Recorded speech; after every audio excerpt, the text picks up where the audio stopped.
ภาพนี้คือน้องตายและน้องอ้วนพร้อมกับทีมตุนทุกคนพี่น้องเข้าไปค้นหาอีก2 คนที่เหลือปัจจุบันได้พี่น้องล่าสุดนี่คือน้องๆนี่เขาไปค้นหากันเองได้พี่น้องเขาไปค้นหากันเองหลังจากทางผู้หลักผู้ใหญ่เพิ่นได้ยุติภารกิจนี่ไปแล้วย้อนว่า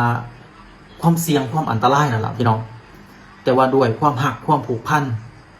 ชั้นพี่ชั้นน้องญาติมิตรสหายพี่น้องก็อดบ่ทนบ่ได้นอนถ่านั่งถ่าความหวังนอนถ่าปาฏิหาริย์บ่ได้พี่น้องทีมน้องจังได้ตัดสินใจเขาไปมุดหาในถ้ำอีกนี่พี่น้องนี่คืออัปเดตล่าสุดได้พี่น้องน้องบอกว่าทีมตุนบ่เคยถอยเอาพี่น้องใครเห็นคลิปนี้กับขอหัวใจคนละ1 ดวงขอแชร์คนละแชร์พี่น้องส่งกำลังใจให้น้องๆส่งกำลังใจให้น้องๆขอให้น้องๆทุกคนที่เขาไปมุดถ้ำในตอนนี้เนี่ยขอให้ทุกคนปลอดภัยเนาะบ่เคียนกับ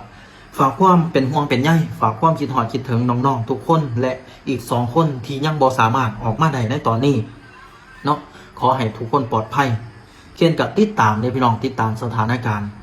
อยู่ตลอดเนาะและเคียนก็จะเอานำมาอัปเดตให้พี่น้องเฮา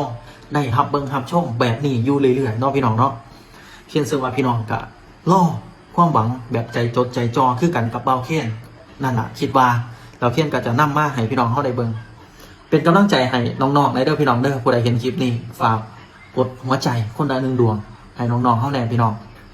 คือเขาไปครั้งนี้สิ่งที่น้องได้ออกมานั่นก็คืออุปกรณ์ของทีมกู้ภัยประเทศไทยพี่น้องได้นำออกมาจากถ้ำและเอามาทำความสะอาดเสร็จให้เรียบร้อยแล้วก็พร้อมที่จะนำไปเก็บไว้นำเจ้าหน้าที่ที่เพิ่นดูแลภารกิจนี้ล่ะพี่น้องผู้หลักผู้ใหญ่บ้านเมืองเฮานี่ล่ะเอาไปฝากไว้